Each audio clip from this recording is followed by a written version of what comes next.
बहुओं का बंटवारा। अब तो मुझे लगता है बंटवारा करना ही पड़ेगा। बिगैर बंटवारे के अब एक पल भी नहीं रह सकते। हाँ मम्मी जी, कर दीजिए ना।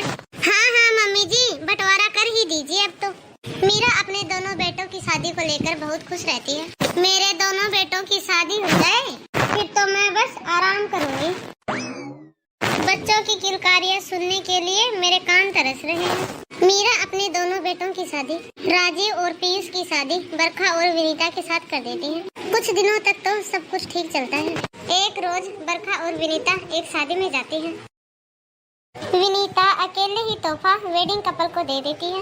ये सब देखकर बरखा का खून खौल उठता है और फिर घर आते ही बरखा अपना पर्स फेंक कर कहती है, तुम अपने आप को क्या समझती हो?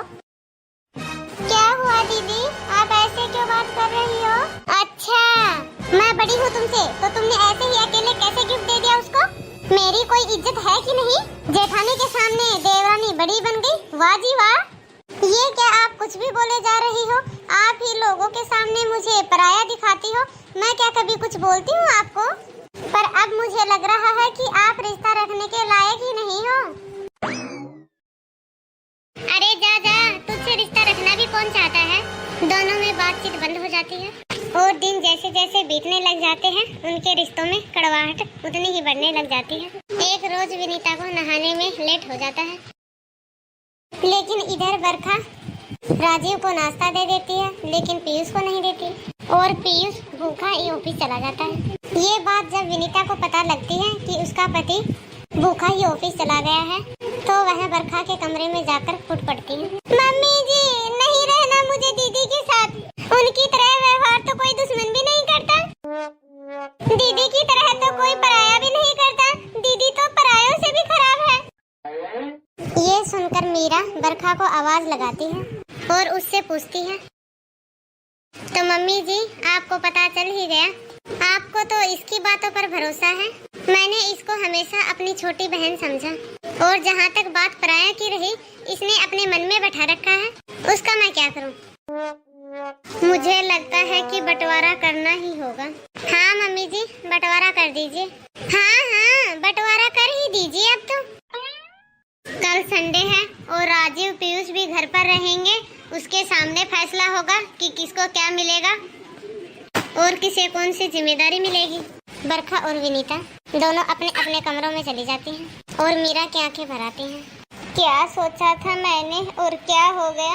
मैंने सोचा था कि मेरी दोनों बहुएं मेरे घर को स्वर्ग बना देंगी, लेकिन इन दोनों ने तो घर को नरक बना दिया है। घर में सन्नाटा छा जाता है।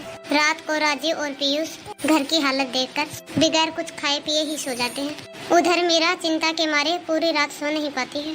इधर मीरा सुबह नहा धोकर गांव के कुछ बुजुर्गों को इकट्ठा करती है बंटवारा करने के लिए। माँ, इन सब की क्या जरूरत है? हम दोनों भाई एक साथ ही रहना चाहते हैं।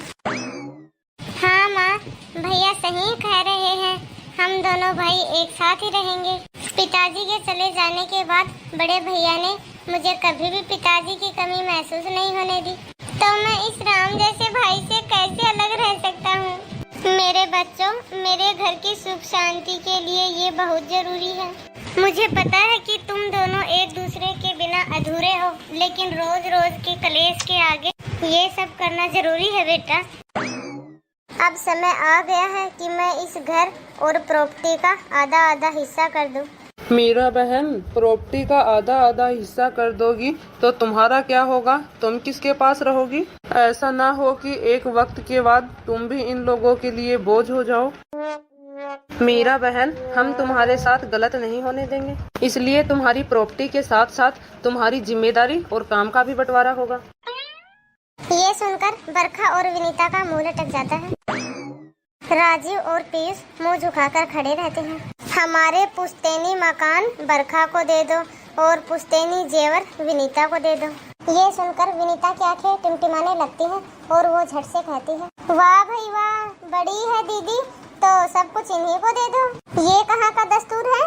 मेरा पति भी इसी घर का बेटा है, तो इस घर की संपत्ति पर मेरा आधा अधिकार है। छोटी बहू रानी, जेवर और घर का मूल्यांकन दोनों का एक समान है। तुम्हारे साथ कोई भी नाइंसाफी नहीं होगी, इस बात के लिए तुम बेफिक्र रहो। ऐसा है तो आप दीदी को जेवर दे दीजिए और मुझे घर। फिर बरखा कहती है, तो क्या ये अब इस घर का बंटवारा करेगी? प्रॉपर्टी में हिस्सा लेने के लिए ठीक खड़ी हो गई, लेकिन ये नहीं कहा मम्मी जी की पूरी जिम्मेदारी मेरी। ये भी कहती छोटी तो अच्छा लगता। यदि आपको इतनी दया आ रही है तो आप ही मम्मी जी को अपने हिस्से में रख लीजिए ना। तुमसे और कोई उम्मीद भी नहीं कर सकती। बेटा अब तुम ये सब छोड़ो, अब तुम दोनों ये बताओ कि अपनी ननद के बच्चों की शादी में तुम दोनों क्या दोगी और कैसे करोगी? तुम्हारी तो एक ही ननद है और उसके 2 ही बच्चे हैं, एक बेटा और एक बेटी। बेटे की शादी में बरखा तुम खड़ी हो जाना और बेटी की शादी में विनीता तुम खड़ी हो जाना। नियम के अनुसार शादी में जो देना होगा वो तुम दे देना। साल में 2 बार तुम्हारी ननद यहाँ तुम्हारे घर आएगी, जिसमें वो एक बार बरखा के पास रुकेगी और एक बार विनीता के पास। हाँ मुझे मंजूर है। हाँ मुझे भी ये सब मंजूर है। ये सब सुनकर राजीव और पीयूष दोनों एक साथ बोल पड़ते हैं, अब हमारी बहन का भी बंटवारा हो रहा है। शादी करके हम दोनों ने बहुत बड़ी गलती की है। इसके बाद राजीव और पीयूष दोनों की आंखें भर आते हैं। वो एक टक मीरा की ओर देखने लगते हैं, जैसे कि तीनों आपस में बातें कर रहे हों। इतने में मनीषा अपने पति और बच्चों के साथ आकर वहाँ खड़ी हो जाती है। ये सब क्या हो रहा है माँ? जिस घर को आपने और पापा ने इतने अच्छे से संजोकर रखा था, आज उस घर का बंटवारा हो रहा है और मुझे किसी ने कुछ बताया भी नहीं। पीयूष और राजीव दोनों अपनी बहन के गले लगते हैं और फिर दोनों बुजुर्ग कहते हैं, बेटा अच्छा हुआ जो तुम आ गई।